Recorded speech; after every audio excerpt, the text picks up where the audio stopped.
Domaine du cinéma, vous appartenez à une catégorie d'acteurs bien définie, bien cataloguée. Vous êtes ce qu'on appelle un jeune premier. Ça doit être agréable d'être un jeune premier, non? Oui, c'est pas désagréable, mais vous savez, je crois pas qu'il y ait... vous croyez qu'il y a des catégories comme ça qu'on peut dire un tel est un jeune premier, un tel est un... C'est ce qui se dit en tout cas, vous savez. Oui, enfin, oui. Moi, je suis pour les formules bien établies parce que ça évite de penser. Chacun sait que dans le cinéma, c'est justement ce qu'il faut éviter de faire. Est-ce que vous vous considérez comme un jeune premier, vous? C'est un jugement hâtif, ça. Oui, mais ça, ce sont les meilleurs. Est-ce que vous vous considérez comme un jeune premier? Il faudrait d'abord définir ce que c'est qu'un jeune premier. Comment vous considérez-vous? Comme un acteur avant d'être un jeune premier. Comme un acteur avant d'être un jeune premier. Ça dépend ce que vous entendez comme jeune premier. Si c'est une étiquette journalistique, alors ça ne m'appartient pas de dire si je suis jeune premier ou pas, c'est plutôt journaliste. Vous avez toujours voulu être acteur ou est-ce que c'est parce que vous étiez joli garçon que vous avez fait du cinéma? Merci. Non, j'ai commencé au théâtre, puisque j'avais des parents acteurs. Oui. Enfin, puisque j'avais... Non, j'ai commencé... J'ai eu le goût du théâtre. Il y a beaucoup d'avions. On a profité pour faire un petit meeting en notre honneur. J'ai eu le goût du théâtre. Très vite, très jeune. Et puis après, je suis parti un peu de côté puisque j'ai fait de la peinture, j'ai fait de la céramique, j'ai écrit, j'ai fait de la musique. Et je suis revenu au cinéma après. Vous faites du cinéma parce que vous aimez ça ou parce que ça vous donne une manière de vivre qui vous plaît? Non, je crois que j'aime ça, vraiment. Est-ce que... Il y a une chose qui me frappe, c'est que je n'ai pas l'impression que le métier d'acteur soit un métier particulièrement masculin. Je veux dire que cela oblige à certaines contraintes. Oui, si on juge ça, oui. Si on juge ça un petit peu en surface, il est certain que ça, le fait de paraître, le fait de se montrer en public est plus l'apanage des femmes que des hommes probablement. Enfin, puis le fait de se maquiller, puis le fait sûrement, mais je crois que c'est un jugement un peu superficiel. Enfin. Est-ce que ça vous gêne de vous maquiller? Pas du tout, non.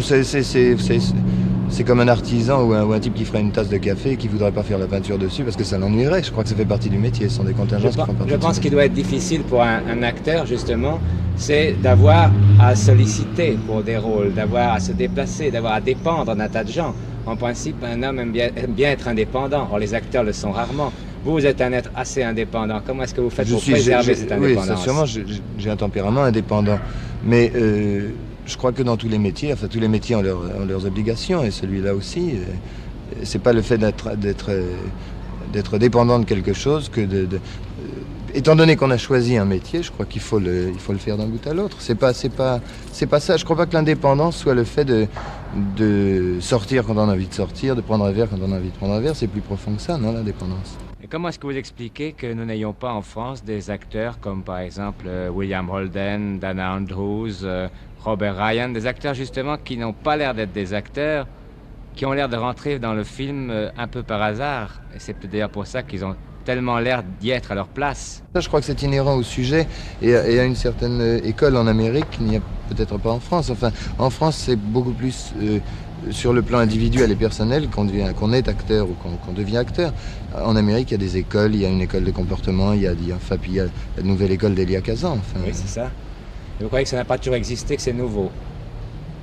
En tout cas, je pense, non, Elia Kazan est nouveau, mais enfin, je pense qu'en Amérique, ils ont toujours traité l'acteur sur le plan... si j'ose dire, un peu industriel, enfin. Oui. Mais, vous voyez, par exemple, il m'est arrivé d'assister à des auditions d'acteurs masculins. Eh bien, j'ai toujours très étonné de voir ces jeunes gens arriver, justement, avec des cravates bien fringuées, etc.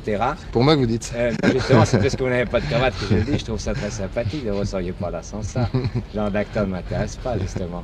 Mais, et ces gens-là avaient l'air timides. J'aurais voulu qu'ils rentrent, qu'ils s'assiedent sans qu'on leur dise, qu'ils parlent aux producteurs, aux gens, qu'ils ne se considèrent pas comme une espèce de bétail qu'on fait tourner. C'est absolument pas votre cas, justement. Je voudrais savoir comment il se fait que vous soyez si différents. Je sais pas, c'est peut-être parce que j'ai jamais considéré qu'on apprenait ce métier dans les cours de théâtre. Enfin, on apprend des tas de choses dans les cours de théâtre.